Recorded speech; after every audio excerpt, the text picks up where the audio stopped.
The story begins inside a luxurious VIP delivery room where a woman is casually flipping through a magazine, waiting to give birth.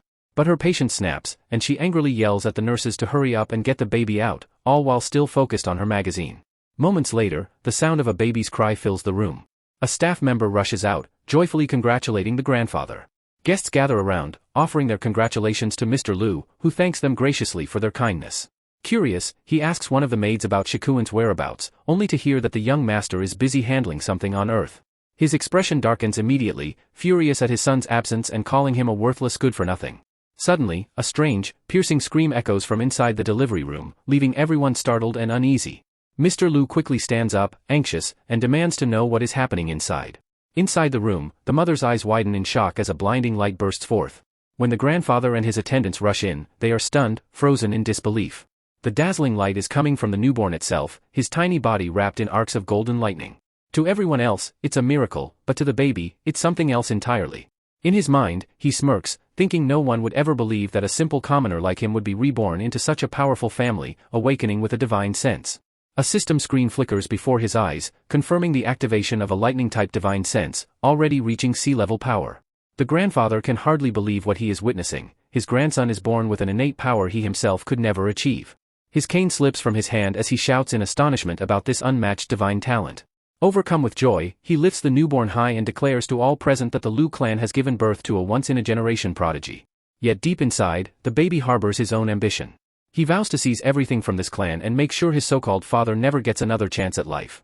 Meanwhile, the maids whisper among themselves, amazed that the young master is smiling instead of crying, an omen, they say, of an extraordinary destiny. The elder proudly vows to dedicate the full strength of the clan to raising this child. Yet, our protagonist's mind, thoughts stir. He reflects on the past 6 months since being killed by that vile scumbag, still feeling as if it were all a dream. Just a month ago he was killed by her husband. And reborn as her baby in her belly, she who was now his mother had been drinking a special tonic prepared by one of her loyal maids. The moment the liquid touched her lips, a powerful golden glow began to radiate from her body. Because of this, he gained an extraordinary gift, an accelerated growth ability, and astonishingly, he had already reached D rank even while still in the womb. He couldn't help but marvel at how vast the difference was between powerful clans and commoners. Ordinary people would risk their very lives for the strength he now casually possessed before even being born. But this ability puzzled him. Accelerated growth? There were no known records of such an ability. 2 months later, he found himself in the middle of a dangerous absorption crisis caused by the mother's original embryo. But fortune favored him. Using his accelerated growth, he consumed the original embryo completely and absorbed its power, gaining an innate lightning-type divine sense. Lightning, a rare and formidable element. The thought thrilled him. He vowed to take full advantage of his family's endless resources, nurturing his own body and power until he stood at the very peak. 3 months later, his lightning divine sense had already advanced to an intermediate stage. Meanwhile, an entirely different scene unfolded in the world outside his tiny sanctuary. Women's high heels and scattered underwear littered the floor of his mother's bedroom. On the bed, tangled feet and warm whispers filled the air. His mother lay there with a blonde-haired man, unbothered by the fact she was carrying a child. The man questioned her nervously, asking if she wasn't afraid. She responded coolly, saying her marriage was nothing but a political arrangement. Yet, inside her womb, the fetus, our protagonist, heard everything. The blonde-haired man doubted if the child was even his while the woman ignored his words and passionately urged him to keep going. The noise and chaos of his mother and her secret lover shook the unborn child's energy. Absorption, frustrating him deeply. In irritation, he released a burst of energy that made his mother gasp, complaining it burned her from the inside. By the 6th month, his power had already reached peak D rank, and he came to fully understand the unique constitution of his mother. One day, a handsome man stood silently, gazing at the woman's belly, impatience in his eyes as he wondered when the child would finally be born. From within, the unborn child opened his eyes and glared at the man with seething hatred. His mind branded the man as nothing more than a filthy mutt. Suddenly, a memory from his previous life flashed before him. He recalled the day he was warned about terrifying beasts. One of his comrades, gravely injured, had pleaded with him, calling him Brother Liu, to escape while he still could. The companion cried for help, trapped and desperate, but all the young man could do was stand and watch. That day, his friend was torn apart by a monstrous creature, his screams echoing as the beast devoured him whole, while Liu stood frozen, watching every moment. With a twisted grin, the traitor gives the order, feed the beast and form the spirit core. His eyes gleam with malice as he watches the scene, enjoying every second of his victim's despair. In that moment, the young man notices it, a massive spike hurtling toward him with deadly intent. Before he can react, his former companion drives a huge branch straight through his chest, lifting him into the air without an ounce of mercy. He looks down at the gaping wound, unable to comprehend the betrayal he's just suffered. Laughter erupts from the scumbag, sharp and mocking, echoing in the air as he revels in the moment. He sneers, saying this is what happens when fools overestimate their own strength. The young man is thrown aside like garbage, his body broken. With fading strength, he accuses the traitor of using him as nothing more than bait to feed the beasts. As darkness closes in, only one thought grips his mind: what will become of his little sisters? Memories rush back, him saying goodbye to one of them, promising he would return soon. He recalls grabbing his weapon and stepping out for what seemed like just another mission, leaving behind 3 innocent girls waiting in that small house. That night, under the pale glow of the moon, the sisters stared through the window, whispering to each other about when their big brother would finally come home. Back in the present, within the womb, the reborn protagonist seethes with rage. His heart burns with a single vow: to destroy the one who tore him away from his family. Gathering his energy, even as a fetus, he focuses his power and launches a devastating punch toward the outside. The blow connects, slamming into his so-called father's face with a force no one could have expected. The man is flung backward, crashing to the ground in agony, utterly stunned by the invisible strike. After that, the mother gasped in pain as the child in her belly suddenly started kicking from inside. Meanwhile, the traitorous father writhes on the floor, clutching his face, still unable to comprehend what just happened. The woman groans in frustration, complaining that the child is already causing trouble before even being born. Concerned, the grandfather quickly orders the nurse to check what is going on inside the delivery room. The nurse hesitates for a moment, then explains that the young master's talent is extraordinary, which has caused his development to accelerate far beyond normal. Suddenly, she stops mid-sentence, shocked as she realizes the baby is about to be born. The mother, writhing in pain, screams for someone to summon the best delivery team immediately. Inside the womb, the boy laments, thinking about how in his past life his strength had only reached peak D level, and now, even before birth, he is already on the edge of a breakthrough. A month later, the Liu family hosts a grand banquet in celebration of the newborn. Influential families from across southern Shao arrive with extravagant gifts, eager to honor the clan's future heir. Amid the festivities, the grandfather sits quietly, watching a violin performance with a maid standing at his side. Meanwhile, the 1-month-old protagonist rests peacefully in the arms of another maid, completely calm despite the noisy celebration. A guest steps forward, congratulating Master Leo on his grandson. The elder nods politely, though his thoughts seem far away. Another guest approaches the boy's father, offering him congratulations as well. But the infant's sharp gaze locks onto that man, the same man who betrayed him in his past life. Anger wells up within the baby. This is the very person who tore him away from his sisters. Right there and then, he silently vows revenge. Memories flood back. His little sisters' faces beam with joy as they prepare to share a small birthday cake, their eyes sparkling with excitement. In his past life, he had been on the phone with Brother Chen, who was impatient and scolding him for being late to a mission. He apologized, but Chen only scoffed, secretly thinking he'd hired him just because rumors claimed he was desperate for money. Chen advised him to use his brain better, and the young man thanked him for the job opportunity anyway. Back home, his sisters waited eagerly for him to return so they could finally taste the cake. He had said goodbye to one of them, promising he'd only be gone for work and would be back soon. With that, he grabbed the weapon stored in his bag and stepped out, leaving the 3 little girls alone, waiting anxiously for his return. That night, they sat by the window, looking at the moon, whispering their wish for their big brother to come home quickly. Elsewhere, in a shadowy forest, a mysterious glowing portal shimmers. A man approaches, cigarette dangling from his lips. It's the same man who had congratulated young Master Ji earlier at the banquet, young Master Ji himself, the apparent leader of some dangerous, secretive operation. Surrounded by his loyal subordinates, young Master Ji calmly asks about the progress of their mission. One of his men quickly reports that they've been inside for some time and the beasts should be well fed by now. Pleased, young Master Ji compliments old Chen, praising how efficiently he works and noting he must have been raised well. Turning to the woman beside him, he states that this entire trip was done for her sake. But she only scoffs, mocking him as nothing more than another lowlife from the Ji family, desperate to climb the social ladder. Ignoring the insult, the group of traitors heads toward the glowing portal, preparing to leave that barren, desolate place behind. Meanwhile, in another part of the wasteland, one of the hero's companions urgently warns him of a dangerous beast nearby. To their surprise, young Master Ji is informed someone has survived the earlier massacre, something he didn't expect. He smirks, mentioning that more food will be useful for their medicine. Old Chen frowns, confused, explaining that everyone they encountered was only D-level soldiers. How could anyone still be alive? Suddenly, a deafening noise echoes through the area, drawing every eye in one direction. Their leader's expression hardens as he assesses the situation. Soon, the source of the commotion is revealed, a beast with a fresh wound in its leg, glaring at a lone figure. There he is, the young man, battered and exhausted, standing his ground for what might be his final battle. One of the traders cautiously steps forward, but young Master Ji demands to know who dared injure his beast. Then his eyes widen in recognition. He knows the survivor. Yen, he says in shock. The young man turns his head, confused, calling out to brother Chen, still trying to understand what's happening. Chen's friend nervously asks if he had brought reinforcements, and in a panic, several enemies scatter and flee from the scene. Back in the present timeline, the reborn baby clenches his tiny fists, vowing to avenge that deep blood feud. He reaches his arms out, making soft baby noises at the trader now standing in front of him. The man freezes, speechless, unable to comprehend what the child wants. The baby's father proudly explains that his son wants to be held, calling it the greatest honor of his life. With that, the trader cautiously picks up the child, even thanking him for what he calls an unexpected reward. The little one lets out a pretend cry, masking his true intention. In an instant, yellow lightning energy bursts from his tiny body, shocking the trader with a surge of power. The man screams in agony as electricity courses through him, forcing his hands to release their grip. The baby falls hard onto the mansion's floor, the loud thud drawing gasps from the women at the party and halting the music mid-performance. All eyes turn toward the scene. The grandfather watches silently, his expression unreadable, while the baby's parents stand frozen, shocked at what just unfolded. On the floor, the child immediately cries loudly, keeping up his innocent facade and fooling everyone around him. The trader, now drenched in cold sweat, trembles in panic, realizing how badly things have gone wrong. Terrified by what had just happened, the trader freezes in fear. The grandfather's face twists in rage as he shouts, furious that someone dared to drop the Liu family's precious heir on the floor. The coward immediately throws himself down, groveling at their feet. He desperately claims it wasn't his fault, insisting the young master moved on his own. But the baby's father doesn't believe a word.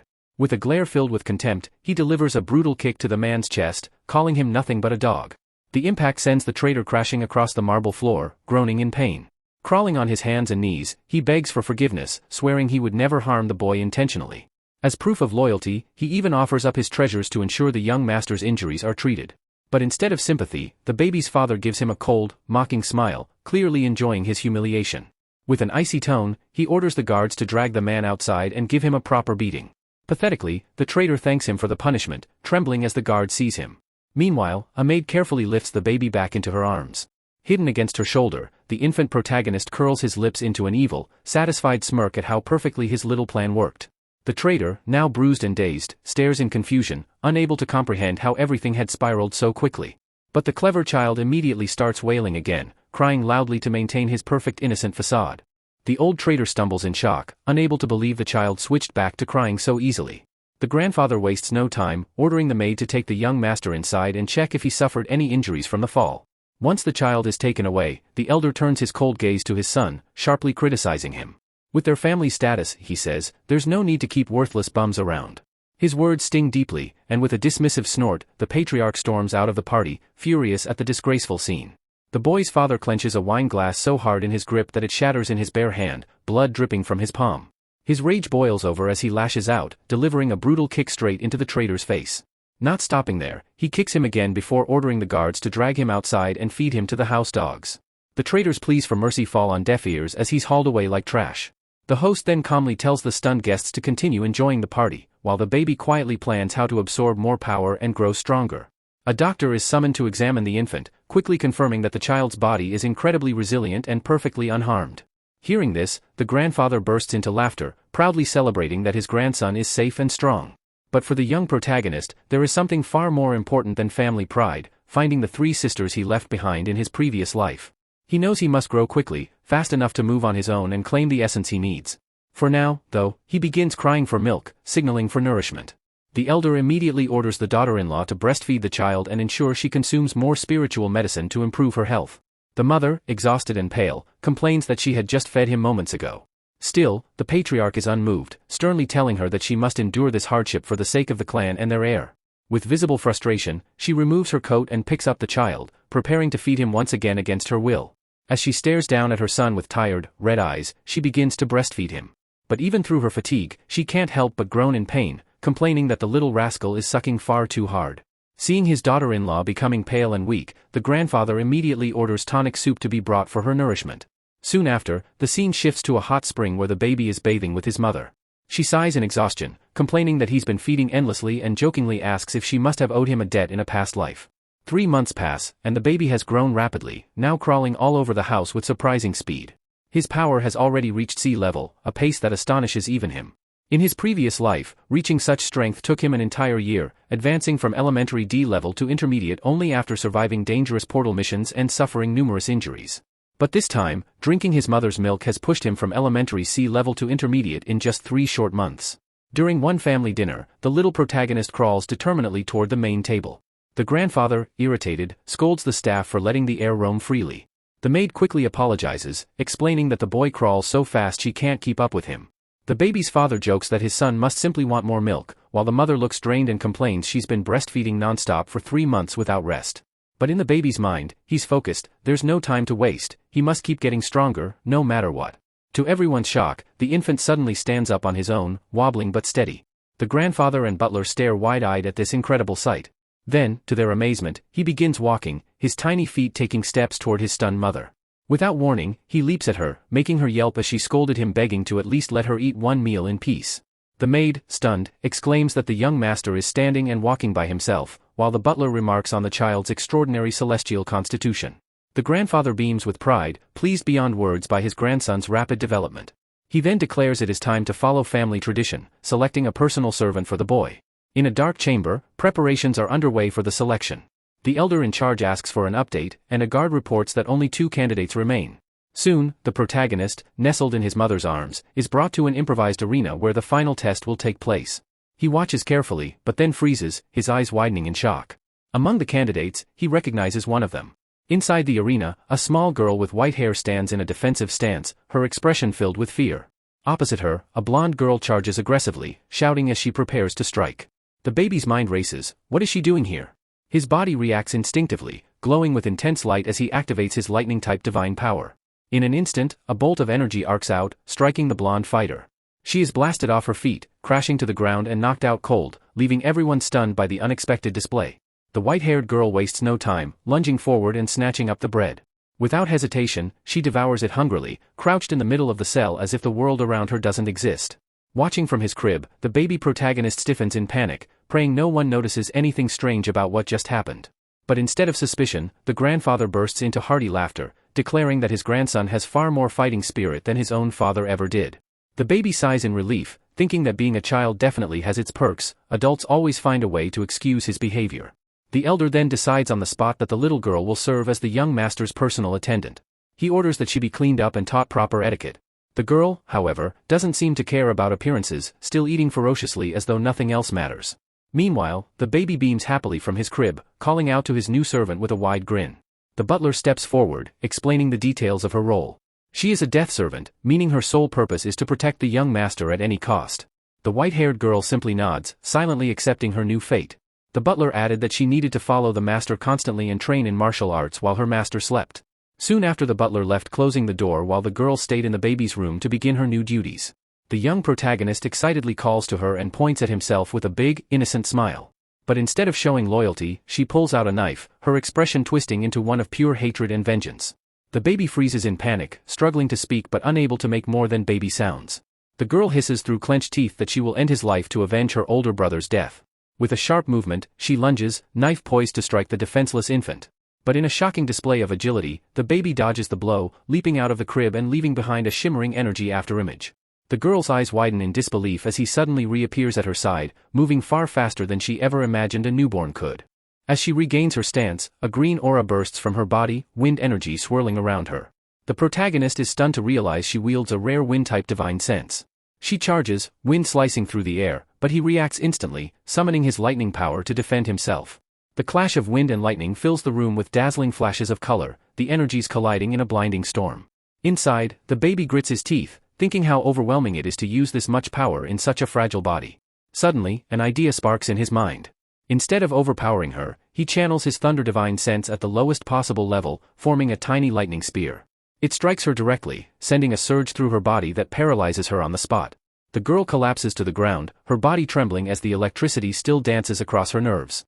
The baby breathes a sigh of relief, though visibly exhausted from the effort. Meanwhile, the girl lies there, stunned, her body still twitching from the electric shock. The baby approaches cautiously, reaching for the sharp edge of the knife. With deliberate intent, he pricks his tiny finger, letting a single drop of blood roll down. Using it, he quickly scrawls a message on the floor, proud of his quick thinking and ability to communicate despite his limitations. The white-haired girl glances down and stares at the message, finally understanding its meaning. The baby then stretches his arms wide, signaling for a hug, hoping to show he means no harm. But she charges at him again. Only then does he remember, she can't read yet. Dodging swiftly, he panics, knowing that if anyone sees her attacking him, her fate will be sealed. Meanwhile, down the hall, the traitor walks through the mansion holding a wooden box tightly in his hands. A flashback plays in his mind, the man coldly telling him that he's only alive because he's still useful.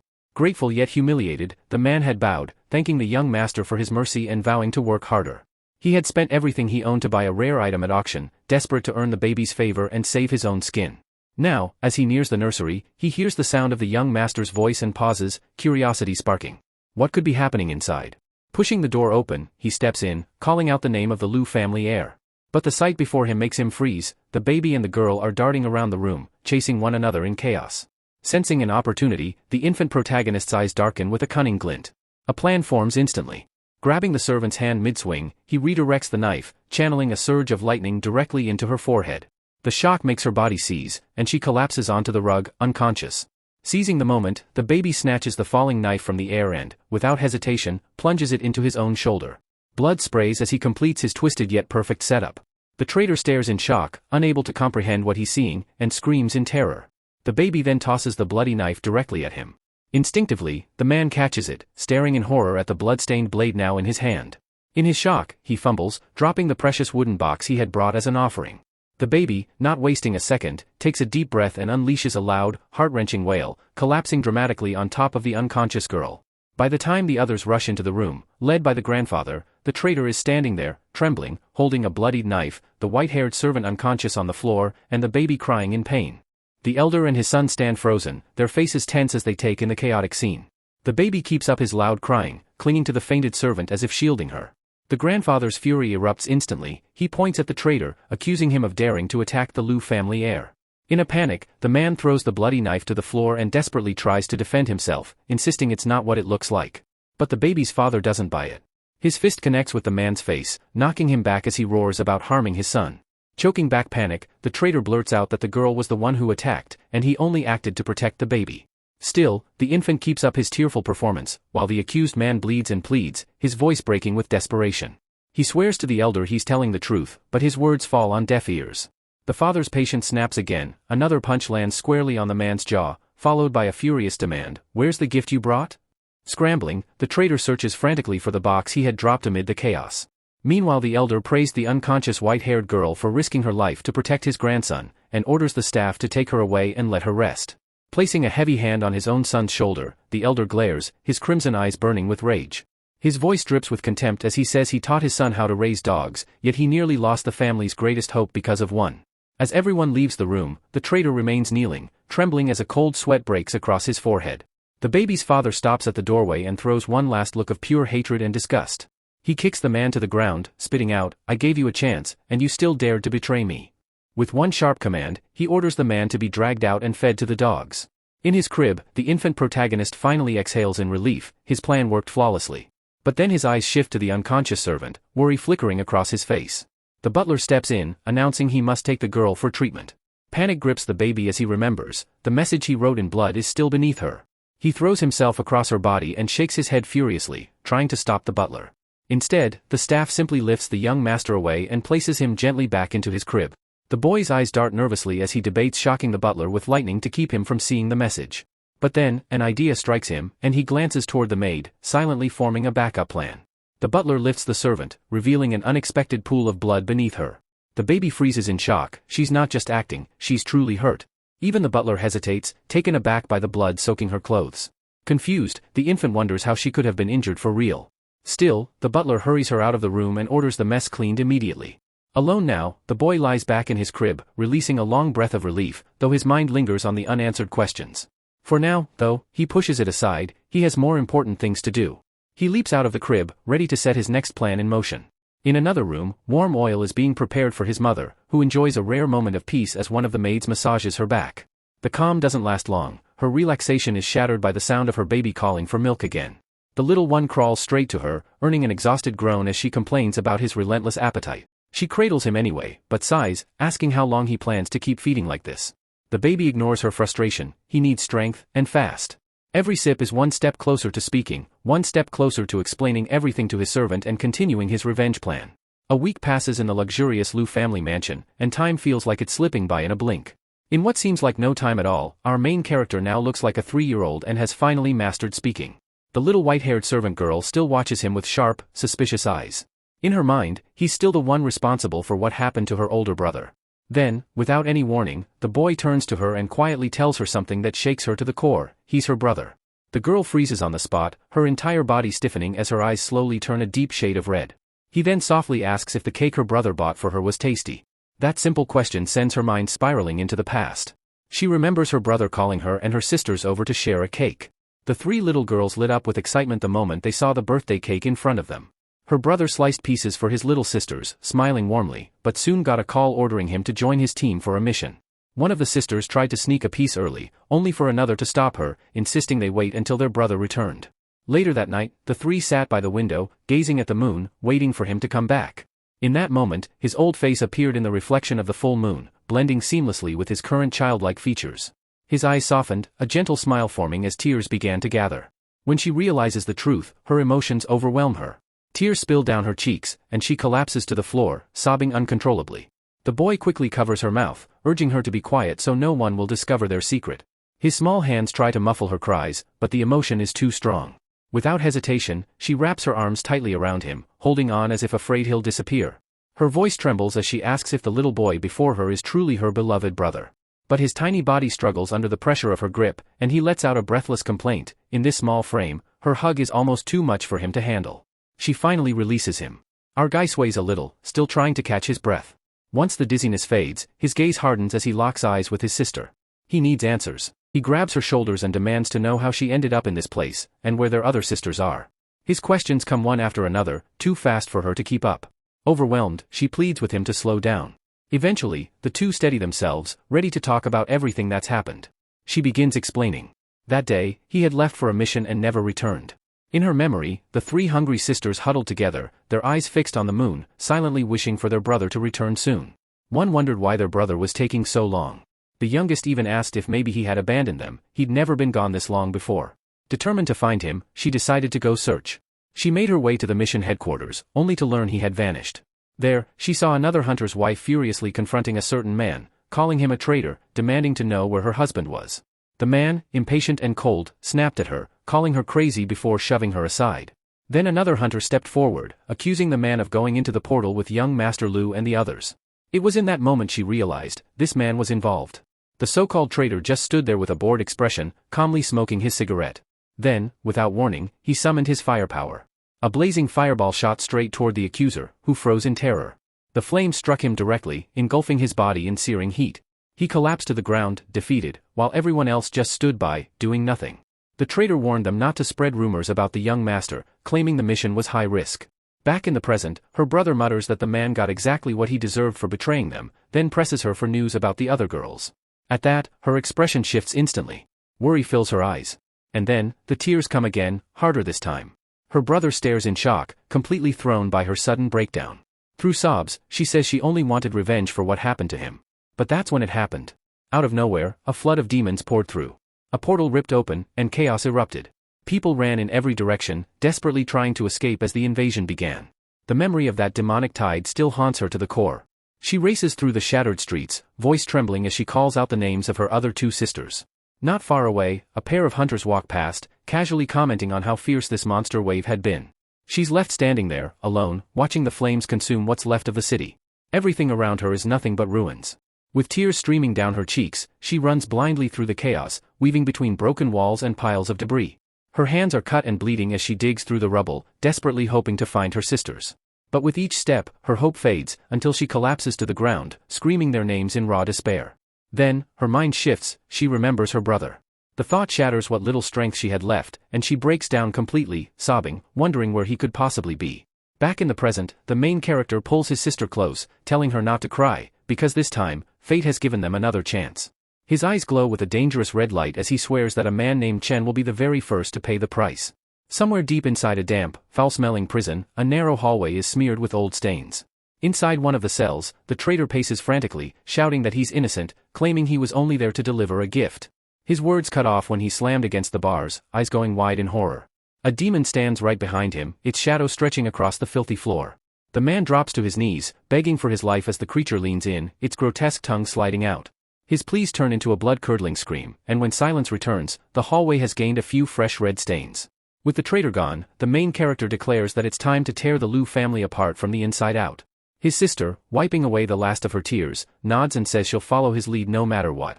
Then, as if suddenly remembering something important, she lifts him right off the ground. She cheerfully announces that it's bath time. He shouts in protest, yelling that he's her brother, not some kid to be carried around. But she only grins, explaining that she's now his personal maid, and this is part of her daily duties. Without giving him a choice, she marches toward the bathroom with him in her arms, while he kicks and screams like his life depends on it. The scene shifts to the bathroom, where the boy stands on a small tub, confused about what's happening, while the girl calmly prepares everything as if it were completely normal. She steps closer and says it's time for him to take off his clothes. He quickly insists he can manage on his own, but she ignores him. With a playful grin, she whisks his clothes away in one swift motion. Glancing down, she teases him about how cute his little elephant looks. After hearing this, tears welled up in his eyes from sheer embarrassment, and he felt like dropping dead on the spot. Completely mortified, he shouts at her to stop looking, reminding her that this is absolutely not okay. But she simply declares that now that she's grown bigger, it's her turn to give him a bath. The MC stares in shock, demanding to know what she's doing as she begins removing her own clothes. He quickly covers his eyes, unable to handle the awkwardness. Wrapped in a towel, she steps into the tub with him, leaving him frozen in disbelief. As she washes him, she starts talking about the suffering people endure while the wealthy waste resources without a care. Hearing this, the MC's expression hardens. He says justice is something you have to take into your own hands. His voice carries a firm resolve to change the unfair reality around them. Moments later, she offers to scrub his tiny elephant as well, sending him into a mild panic. He refuses instantly, but she goes ahead anyway, saying that as his personal maid, it's her duty to wash him properly. They keep bickering until the bath finally comes to an end. Now lying on the floor like a corpse, the boy stares into the void while his sister calmly folds and puts away his clothes, as if nothing happened. Inside, he feels utterly humiliated. Being the older brother yet treated like a helpless child is unbearable. She notices something is wrong and asks him directly, but he turns his head away, ignoring her. Hurt by his coldness, she says he's never acted this mean to her before. To avoid dragging the moment out, he stands up and says he's not angry anymore, adding that he has something important to ask. She brightens immediately, telling him to ask whatever he wants. He asks if she has awakened a wind element ability. She nods, confirming it. His eyes widen. The youngest recorded awakening was at 12 years old, yet here she is, far younger and with no training at all. He asks how she managed it, but she admits she isn't sure. She explains that a strange panel appeared, showing her stats and guiding her to awaken her power. Hearing the word panel from her shocks him. He immediately recalls his own system, the one that displays his thunder abilities, and wonders if hers is the same. The thought races through his mind, how did she get a panel and awaken so young? She notices him spacing out and asks if something's wrong, but he brushes it off. Instead, he tells her that since she's awakened, she must train hard to grow stronger. With determination in her eyes, she promises she'll train as much as she can. He smiles faintly, patting her head, saying that out of all his sisters, she's always been the most responsible. Suddenly, a knock echoes from their bedroom door, and the two freeze. A maid entered the room and informed them that dinner was ready, adding that the master had instructed their mother to prepare some milk for him. She handed a filled baby bottle to the MC sister, who looked at it in surprise. Taking the bottle into her hands, she glanced at her brother, who was already approaching with a new scheme brewing in his mind. He told her they needed to use every advantage the Liu family possessed to grow stronger as quickly as possible. The girl frowned, saying she was already pushing herself to the limit in training. With a sly grin, he told her to open her mouth and promised she'd find out the secret to gaining more power. Although hesitant, curiosity got the better of her, and she did as he asked. Without warning, he placed the bottle between her lips and told her to drink. She obeyed, sipping the milk under his watchful gaze. Almost instantly, a faint purple aura began swirling around her, causing her eyes to widen in shock. She asked why such incredible energy was flowing through her so effortlessly. The MC explained that their mother's special constitution could transform crystals into a pure energy-like substance, something even elite squads struggled to obtain during missions. Yet, their mother could produce this essence endlessly, making her a living fountain of strength. The revelation left his sister speechless. She remarked that nothing like this was ever mentioned at the academy. The MC's expression hardened as he speculated that noble families were hiding countless secrets while manipulating others to fight their battles. Determined, he declared that they would uncover every hidden truth. His sister then offered the bottle to him, suggesting he drink as well. But he shook his head, telling her to finish it herself and push her limits first. With that, he turned and walked away, muttering that he was going to eat too, leaving her to keep drinking. When he entered his mother's room, the maids exchanged puzzled looks, wondering why he had returned so soon. The scene shifted to him feeding directly from his mother while she lounged in the household pool. The woman complained that she had already given him so much milk, yet he still kept drinking without pause. One maid quickly ordered the others to prepare more medicinal meals for the madam. Inwardly, the MC vowed that their path of revenge was starting now. He and his sister would overturn the very order of the heavens itself. Thunder roared above the mansion as he swore to flip the Liu family's world upside down. Back in his bedroom, he crawled across the floor with unwavering focus, searching for something important. Meanwhile, the scene shifts to a memory of the traitor in utter panic. He was shouting in desperation, claiming the gift had been in his hand just moments ago, while frantically searching around. At that moment, the MC crouched down, peeking under a piece of furniture. There, he spotted a small box that the traitor must have dropped. A sly smile formed on his face as he picked it up, certain that anything this well guarded had to be valuable to the family. He flipped the lid open and a brilliant blue glow spilled across his young face. Inside rested a large azure crystal. He muttered to himself, wondering if it was a magic beast crystal. But before he could think further, a system panel appeared before his eyes, identifying it as a rare thunder element skill crystal. This left him stunned. He never knew skills could be absorbed directly instead of painstakingly cultivated. The system calmly explained that after defeating evolved beasts, there's a chance of obtaining treasures like this. The boy's surprise quickly turned into suspicion as he demanded to know how the voice seemed to read his thoughts. His heart skipped a beat when the answer came. The voice claimed it existed inside his very consciousness. The MC scoffed, saying he'd read countless novels with this exact cliché. Back in his previous life, he had been a student obsessed with games and web novels, stories where protagonists with systems would overturn their fates and get revenge on their enemies. Anger flared in him as he shouted that the system was useless. The voice snapped back, reminding him that without it, he wouldn't even be here, reincarnated in this world. That made him hesitate. He didn't like admitting it, but the voice had a point. Crossing his arms, he demanded to know whether it had any connection to his little sister's system. The voice denied it outright, urging him instead to focus on growing stronger quickly. Accepting that advice, the boy set his mind to the task. Sitting cross-legged on the floor, he gripped the crystal tightly and began absorbing its energy with fierce determination. Soon, an overwhelming divine energy surged through his small body. Moments later, he stretched out his palm, and a gleaming lightning spear materialized in his grasp. He could hardly believe it. This was a skill that would normally take 10 long years to master, now his in an instant. Feeling the dense power thrumming within the weapon, he grew curious about its true might. Without hesitation, he hurled the spear with full strength, eager to see the destruction it could cause. The loud blast draws the grandfather's attention. He rushes over with the butler to see what happened. But instead of chaos, they're met with a strange sight, the boy's father standing there in his SpongeBob underwear, arguing with the MC's mother about the noise. The scene leaves both the grandfather and the MC's little sister completely stunned. They glance at the massive hole in the mansion wall near the boy, the result of his newly awakened skill. The grandfather's face darkens in anger as he demands to know who caused the damage. The butler explains that he heard the crack of lightning coming from this room, which could only mean one thing. The moment the grandfather lays eyes on his grandson, his anger vanishes. With pride, he lifts the boy into the air, celebrating the arrival of a divine skill within the family. Turning to the boy's mother, the grandfather praises her for contributing greatly to the family's future, while the mother silently thinks about escaping her son's never-ending hunger. Meanwhile, the boy's father looks irritated, still grumbling about being woken from his sleep. That earns him a sharp scolding from the grandfather, who insists he should be proud to have such an exceptionally talented son. Without hesitation, the grandfather announces that he will take his grandson to the family's annual hunting festival. He asks the butler if everything is ready for the event, then laughs, saying the younger generation must learn their true value early in life. As always, the boy leaps onto his mother's chest for milk, while he and his sister remain clueless about what is being plotted. The grandfather, meanwhile, walks down a long hallway. And the grandfather channels his energy and opens a massive circular gate before them. The metal rings hum as a swirling vortex of bright purple energy blooms into existence. Standing at the threshold of the dimensional portal, the family head prepares to lead them inside. The MC stares in disbelief. The Liu family can create portals on their own. Anger stirs in him at the thought of how many secrets the powerful keep hidden while the weak struggle just to survive. Stepping through the portal, they emerge in a dense and silent forest. The grandfather continues to boast about his grandson, while the MC's mother mutters about how he never stops eating. Suddenly, the MC's father shouts a warning and points to the sky. A trail of smoke streaks toward them at incredible speed. Whatever it is slices through the trees in a blur. Moments later, a massive multi-headed serpent bursts into view, violently tearing into a group of hunters. One hunter strikes, but his weapon shatters instantly. Another raises a force field in desperate defense. When the MC spots 2 C-rank pythons and a B-rank python king in what should have been a simple C-rank dungeon, both he and his sister freeze in shock. Their eyes widen even more as they recognize one of the hunters battling the pythons. It's his sister, the one with striking red hair. Before they can react, one of the serpents lunges toward her with terrifying speed.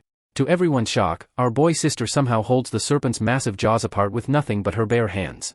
Her muscles tremble under the pressure, and sweat beads down her face as she struggles to keep those dagger-like fangs from snapping shut on her. But the beast's sheer strength is overwhelming, yet somehow, the boy's sister manages to tear off the head of one of the snake's head with her bare hands.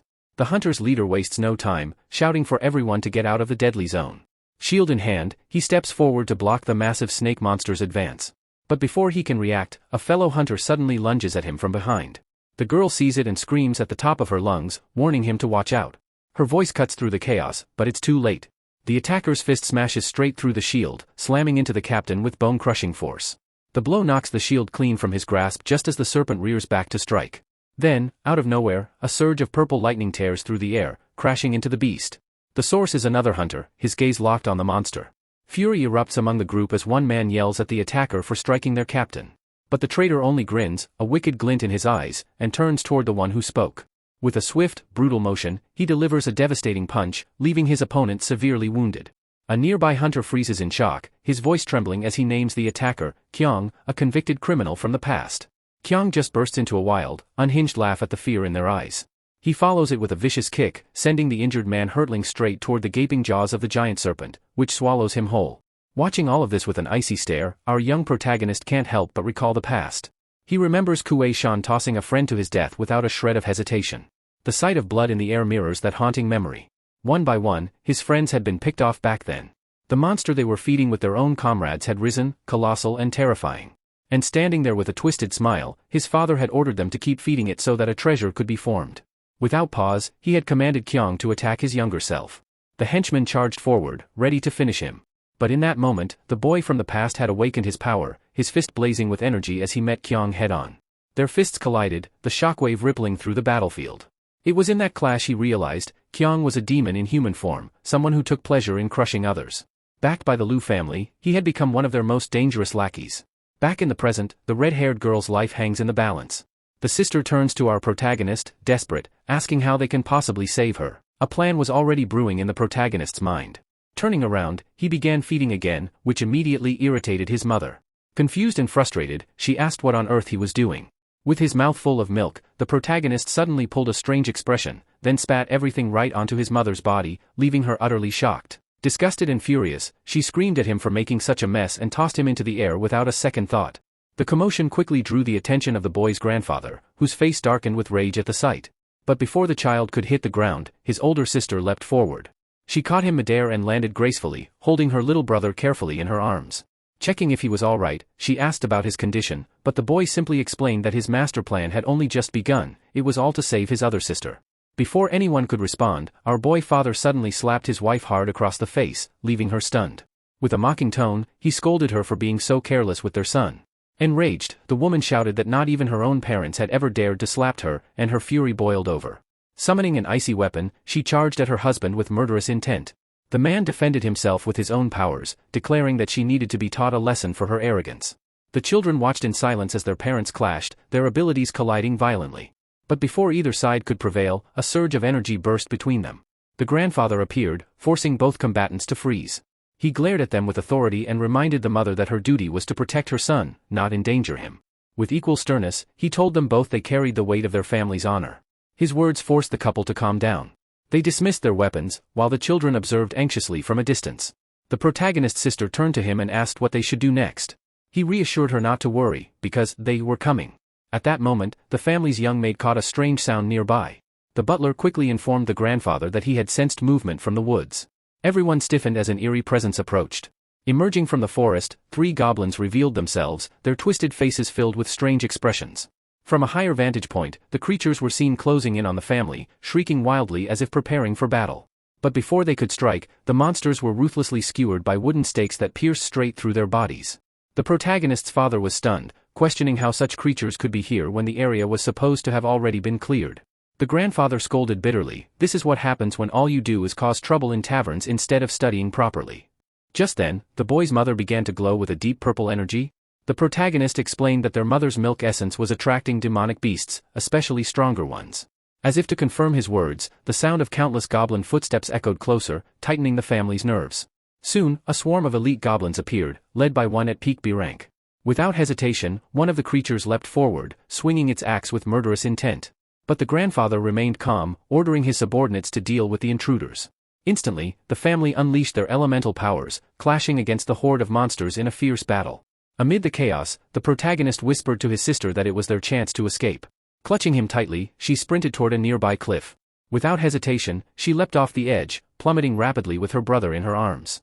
In that moment, her eyes glowed brilliantly as she activated her special ability. Harnessing the power of wind, she began soaring through the skies, carrying her brother away from danger. Amazed, the protagonist asked when she had learned to fly. With a smile, she revealed it was a reward granted by the system. Shocked, he pressed her for details. She cheerfully admitted the task was nothing more than giving her little brother a bath. A brief flashback showed her completing the mission and receiving the rare flight technique as a reward. The protagonist could only fume in disbelief. How could such a trivial task earn such an incredible ability?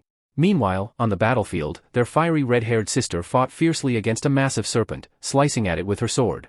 But another serpent, even larger, suddenly emerged and struck the hunters, shattering their defenses in an instant. With one devastating blow, it hurled a hunter through the air, breaking her guard completely.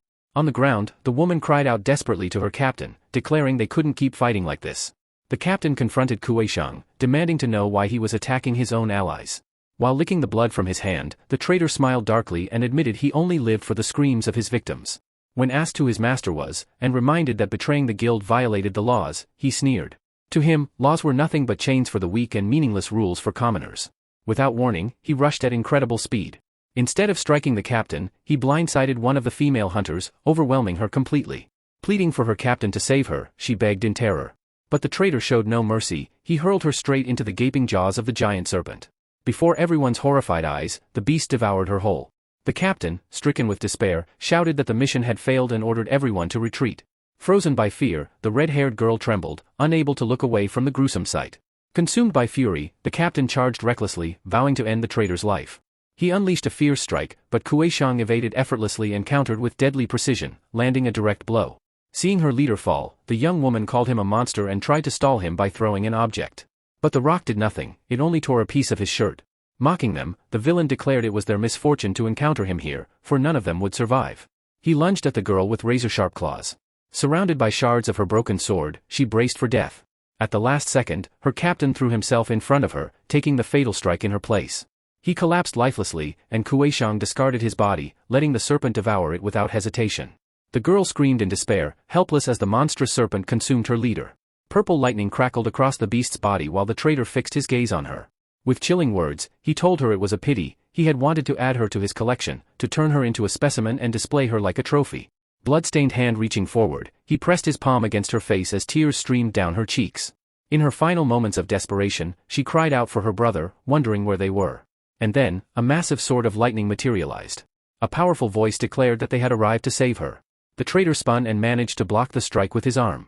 A shockwave of golden energy blasted against his back, but he merely swatted it aside with a snarl. The girl's eyes widened in shock, and with trembling lips, she called out her sister's name. Just then, the protagonist and his sister landed firmly on the ground, prepared for battle. The girl immediately recognized his former appearance and called out to him as her brother. He assured her that explanations would come later. For now, they had far more urgent matters to deal with. Meanwhile, the red-haired girl stood frozen, staring at him with a bewildered expression, silently asking herself what on earth was happening. Turning his gaze toward the serpent, the protagonist quickly realized that the beast had undergone an evolution by devouring awakeners, a phenomenon unheard of until now. At the same time, the traitorous villain began to tremble violently as golden energy swirled furiously around him. With a surge of power, he shattered the restraints that had been holding him back, breaking free in an instant. His eyes narrowed, and he sneered mockingly, asking if it wasn't the young master standing before him with nothing more than his little servant girl. And so, the three siblings found themselves standing side by side, ready to face their opponent head-on. Confused, the red-haired girl demanded to know how they even knew about her, and why they had brought the younger girl with them. But the villain brushed off her question entirely, his mind already calculating how best to exploit the situation. The protagonist, watching carefully, realized that this was no mindless brute, his enemy was cunning. With a sinister grin, the man revealed his intentions, to turn the servant girl into an empty puppet and deliver the protagonist directly to his master. The battlefield bore silent witness to his cruelty. Several hunters lay defeated, their bodies pierced by glowing red weapons hovering in the air. It became clear, the villain wielded a rare metal-type power, allowing him to forge weapons from his own energy and merge them seamlessly with his body. The protagonist's sharp eyes studied their aura levels, and he immediately understood the truth: the gap between their strength and the enemy's was vast, almost insurmountable. But then, a spark of determination lit up in his mind. His eyes gleamed as he turned to his sisters, instructing them to listen carefully and follow his lead. On the other side, the villain exuded a chilling energy, preparing to strike. Without warning, he lunged forward with terrifying speed, claws slashing straight toward the protagonist. His sisters leapt back instinctively, giving him space. In that moment, the protagonist activated his divine awakening. Lightning roared to life around him as brilliant yellow energy exploded outward, his body radiating overwhelming power. The protagonist unleashed his lightning power, moving at blinding speed to evade the villain's strikes. The enemy froze for a moment, his eyes widening. He recognized the technique. It was a forbidden move, one he had seen before. Memory surged back to him, recalling a past battle where he fought and defeated someone who wielded that very same ability. In that instant, realization struck: this child before him was connected to his past opponent. Bursting into laughter, he marveled at the unbelievable coincidence. But the protagonist's small, child-sized body could not endure the immense strain of such divine power. His movements faltered, and he knew he had only one chance left. Summoning all his strength, he shouted his sisters' names to signal the real plan. Hearing the noise, the villain turned his head toward the sound. At that moment, the red-haired sister appeared, hefting a massive boulder over her head. Without hesitation, she hurled it at him with all her might. The giant rock crashed down, but the enemy easily dodged, letting it smash into the ground and shatter violently. Then, a strange noise drew his attention. A streak of green energy raced swiftly across the ground. Alarmed, the villain shifted to full alert as the energy surged closer. Suddenly, a furious storm of dust and wind erupted before him.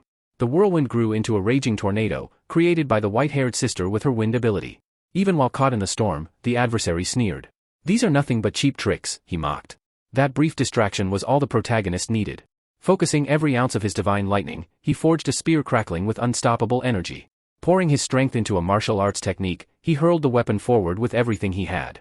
The villain spun around in shock, cursing the boy's cunning as the spear struck him square in the head. The lightning pierced clean through. The sheer force triggered a massive explosion, leaving a trail of devastation across the forest. But the price was heavy. The protagonist collapsed to the ground, his body unable to handle the recoil. His sister immediately scolded him, furious at his recklessness, while both girls hovered anxiously over him, terrified for his condition. Yet, even while injured, the villain grinned darkly. He muttered that it didn't matter, he would still protect the young master by finishing off the two little girls. With a sadistic smile, he drew a razor-sharp blade and charged forward at terrifying speed. The servant girl cried out a warning and leapt in front of the red-haired sister, shielding her from the incoming strike. The villain's blow landed with crushing force, slamming her body against a tree. Turning his eyes back to the redhead, the man smirked. "Don't worry, your turn is next." His arms twisted and morphed into gleaming blades. He launched them toward the girl, pinning her down with deadly precision. Leaning closer, he taunted her. She would make perfect bait for his plans. But before the killing strike could land, a bolt of yellow lightning crackled into existence, deflecting the attack at the very last second. Snarling, the villain shifted his aim back toward the fallen protagonist. Raising a small dagger, he lunged downward. The weapon pierced deep into the boy's back, sending him sprawling helplessly across the ground. The red-haired sister watched in horror, her heart shattering as her brother was struck down before her eyes. The red-haired girl finally broke free of the villain's grip, scooped up her injured brother. The enemy clenched his fist, sneering and asking why the boy was in such a rush to meet his end. But the protagonist, weak and bleeding, managed to retort that it was actually the villain who was about to be taken down. Blood dripping from his eye, the adversary roared with fury at the child's insolence. Suddenly, a commanding voice thundered from above, calling him an ungrateful mutt for daring to attack his master. It was the protagonist's grandfather, descending from the sky, eyes blazing with rage. At once, the villain realized the truth, that the earlier lightning spear had not only been an attack but also a clever signal to summon the family. Smirking, the protagonist confirmed it had all been part of his plan. A flashback revealed what had happened moments earlier. When the family arrived at the scene and noticed the children were missing, the butler reported that the young master and the servant girl had vanished. The father grumbled that his son could already walk. Our boy grandfather barked orders at his men to track them down immediately. Just then, they spotted the brilliant trail of light from the protagonist's earlier attack. Without hesitation, the grandfather ignited his lightning power and shot forward at full speed, racing straight toward the signal. Now, arriving at the battlefield, the grandfather instantly sized up the situation. The villain's confidence cracked, panic flashing across his face. His only chance was to seize the protagonist as a hostage. With desperate speed, he lunged at the siblings. But before he could reach them, the red-haired sister stepped up, summoning a staff to protect her brother. With a forceful strike, she blasted the villain back, catching him completely off guard. Stunned, the man glared at her with seething rage. Then, out of nowhere, the protagonist's father appeared, his fury directed at the traitor. He spat that the villain was useless, a complete failure. Without hesitation, he launched a devastating attack. The villain scrambled to flee, shouting that none of this was his fault. But before he could escape, one of the forest's massive beasts cornered him. With no room to run, the creature tore into him mercilessly, leaving him no chance to survive. Yet the battle was far from over. The colossal serpent began to mutate, transforming into a radiant golden monstrosity. The butler rushed to the children's side, checking on the protagonist and assuring the others that he was still alive despite his injuries. The grandfather praised the girls for their courage and declared that the serpent had ripened into the perfect moment for them to claim its rare treasure. But in that instant, the realization struck him: these noble families had been deliberately using innocent civilians as fodder, sacrificing them to evolve these terrifying beasts. Resolute, the grandfather and his son prepared themselves to confront the golden serpent. Their clash ignited a cataclysmic explosion of crimson energy, ripping through the forest in a deafening blast. Out of the smoke, two shadowed figures emerged, while the children huddled at a safe distance, watching with wide, fearful eyes. Right after that, the grandfather and the father stepped forward, with the treasure from mighty golden beast that had just defeated. The old man smirks, remarking that today's harvest had turned out far richer than he ever imagined. Without wasting time, he orders the butler to escort the two girls and gather the leftover materials for the warehouse. In his mind, the scheming elder is already plotting, mixing worthless scraps with decent items to sell cheaply to average hunters, while keeping the high-grade treasures aside to bleed the elite squads dry with outrageous prices. He then passes the venom sac to his son, telling him to use it as a bargaining chip to forge powerful new connections. The father accepts with a sly grin etched across his face. Next, the grandfather hands over the silver serpent's horn, instructing that it be sent to the auction house, while declaring that the scales will be crafted into protective treasures for his beloved grandson. Hearing all this, the young protagonist can only stare in confusion, unable to grasp the twisted way his family handles things. The butler bows deeply, pledging to carry out his master's commands without fail. But then, the boy's father steps in, asking his father to hand him the Snake King's essence. The old man scowls in annoyance, muttering that his son already has a fine wife capable of providing him with limitless powerful essence. At that very moment, the protagonist's mother approaches, thinking, "Am I nothing more than a tool to them?" From behind, the protagonist and his sisters quietly observe the tense scene unfold. The father's eyes widen in shock before his gaze lowers, lingering on his wife's essence. His expression twists with anger, his thoughts darkening: "She'll never hand it over to me easily." Then his eyes shift toward his son. To be met with the protagonist's sharp glare, as if declaring without words, "I will never share my milk with anyone." Then, without hesitation, the grandfather tosses the snake essence toward the butler. Catching it effortlessly, the butler is awestruck by the overwhelming power radiating from the sphere. The family head calmly states that his butler's eldest son is currently evolving, and this essence will prove useful for him. Dropping to one knee, the loyal servant thanks his master with reverence, vowing eternal devotion to the clan. Days later, the scene shifts to the Grand Luklon mansion beneath a star-strewn sky. Inside, the young protagonist sits in his room, holding a mysterious pendant. One of his sisters enters and informs him that Shuang has now been assigned as his maid as well. Almost on cue, the two girls appear before him in crisp-made uniforms, smiling warmly at their brother. Looking back down at the pendant, a system prompt flashes before his eyes, confirming he has received a rank A defensive treasure. Noticing his expression, one of the girls asks with worry if something is wrong. But before she can press further, the boy's eyes spark with lightning. Channeling his ability, he unleashes a surge of yellow energy straight into the pendant. A brilliant blast erupts from his room, shooting out through the window into the night sky. Both sisters gape in disbelief, stunned by the sheer force their brother just displayed. And yet, when the glow fades, the pendant remains pristine, without a single scratch. The boy clenches it in his hand, deep in thought. This small test proves what he suspected all along, that beasts can evolve by devouring awakened humans. It also confirms the ugly truth: the noble families deliberately use ordinary people as bait, exploiting them to harvest rare resources and exclusive gear, while pretending to be their protectors. The very lessons taught at the academy are nothing but lies. Furious at this hypocrisy, the protagonist tightens his fists, eyes burning with determination. The two sisters glance at their younger brother and ask if information is really that important. Turning serious, the protagonist explains that he has only now begun to realize just how dangerous ignorance can be. Gently cupping his sister's face, he tells them that from this point onward, they must rely on the Liu family's influence to gather intelligence. With resolute expressions, both girls nod and agree to follow his lead. Moments later, he shifts the conversation and asks Shuang why she had been traveling with that so-called divine team. She hesitates, unable to answer right away. The other sister presses further, voicing her own question: why is Shuang's power so unusually strong? The red-haired girl falls silent, unable to respond, while the younger one just stares at her with unblinking intensity. The protagonist then mentions another name, Sanson. At the sound of it, Shuang freezes, her entire body tense. Tears well up in her eyes, and she struggles to explain what happened to their missing sister. Overcome by grief, she collapses onto the floor, sobbing uncontrollably. Before her cries can draw attention, the boy quickly covers her mouth and warns her to keep quiet. Once she calms down a little, she sits on the edge of the bed, still trembling, and begins to recount the painful memory. She explains that on the day their sister disappeared, she had gone out searching for their brother and never returned. The scene shifts into a flashback. Little Shuang sits alone, staring longingly at a piece of cake, her hand reaching toward the cherry on top. Her sad eyes reflect how much she misses her siblings, waiting for them to come home. Finally, she decides to go look for them herself. She wanders through the dark, empty house, softly calling out Sanson's name. Fear creeps in as she races down a shadowy hallway, begging her younger sister to stop hiding and come out. Back in the present, the protagonist is stunned to hear that Sanson had actually run away from home. Shuang continues, explaining that from the rooftop she witnessed something terrifying. The beast tide wasn't a natural disaster at all, but the work of a malicious person. Her memory shows her frantically darting across rooftops, desperately calling out Sanson's name.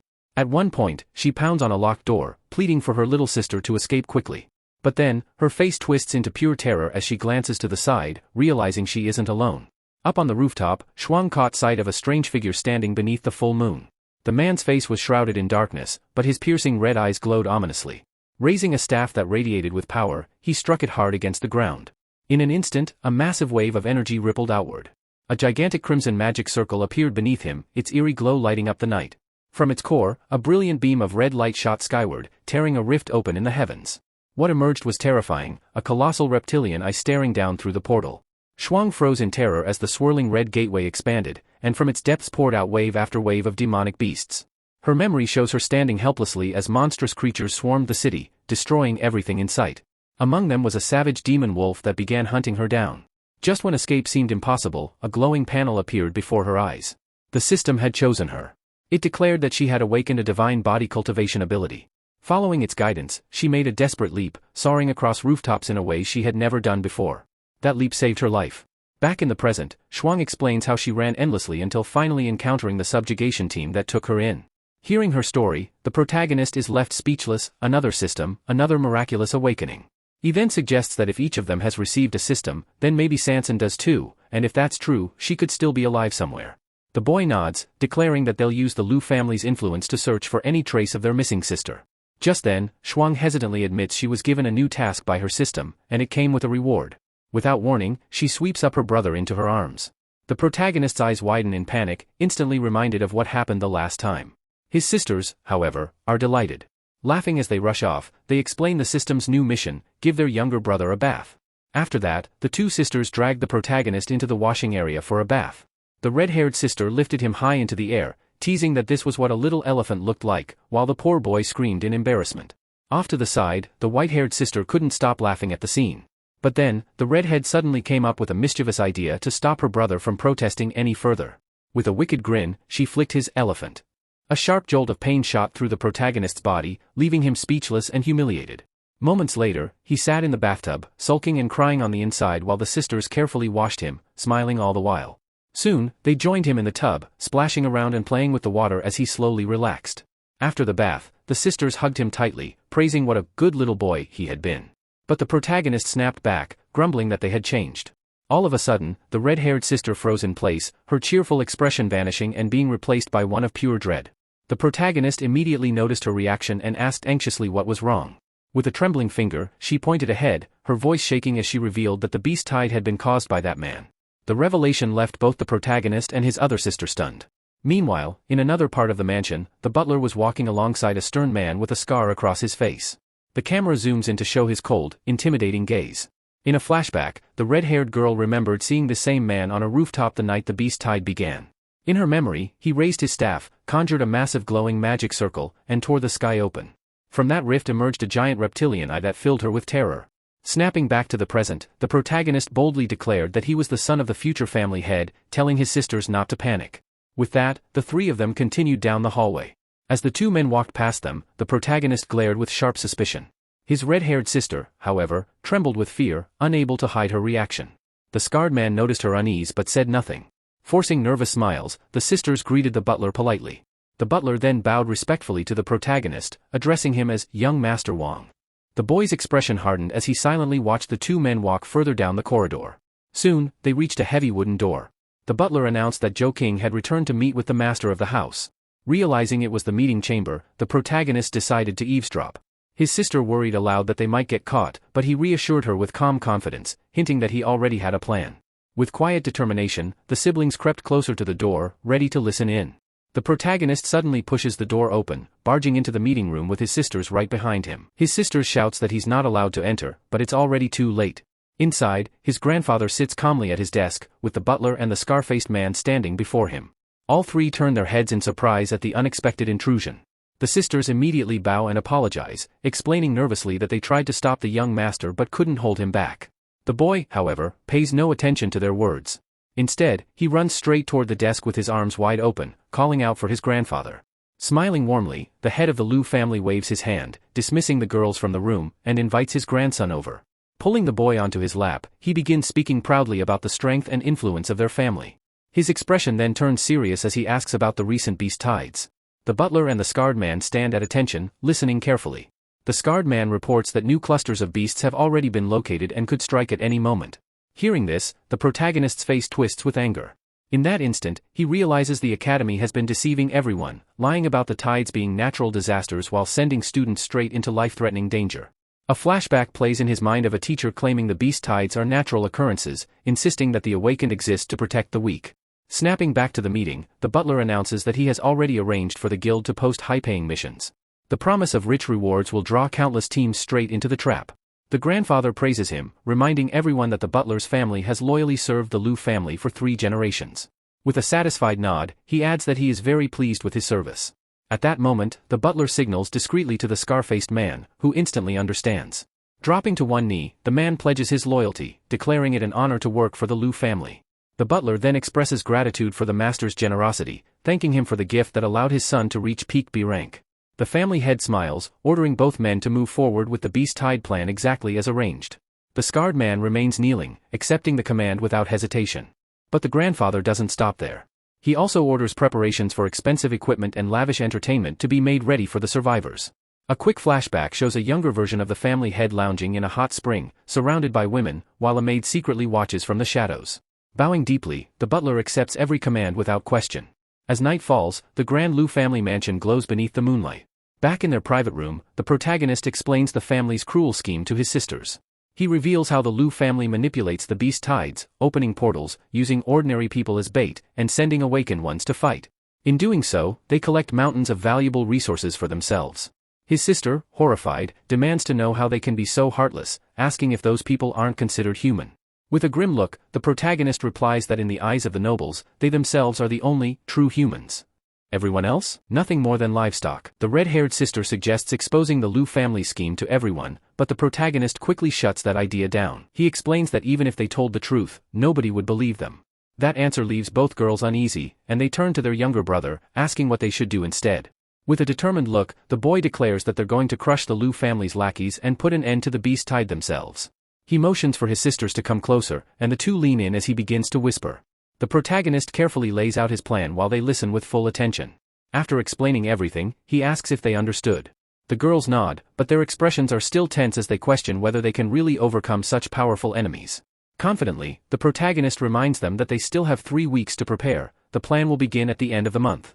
Raising his baby bottle, he insists they'll need to grow stronger before then. His sister stares at him, confused about what he means, but in that moment, he and the white-haired girl exchange a knowing glance. Without hesitation, he sticks the bottle into the redhead's mouth, catching her completely off guard. She swallows the milk, and instantly, her eyes widen as she feels her power soaring without any training. The protagonist grins, then runs off saying he's going to grab a bite to eat, too. While the sisters finish the rest of the milk, their mother is seen meditating peacefully, until her son suddenly barges in. With an exasperated sigh, she scolds him, calling him a greedy little brat whose appetite never seems to end.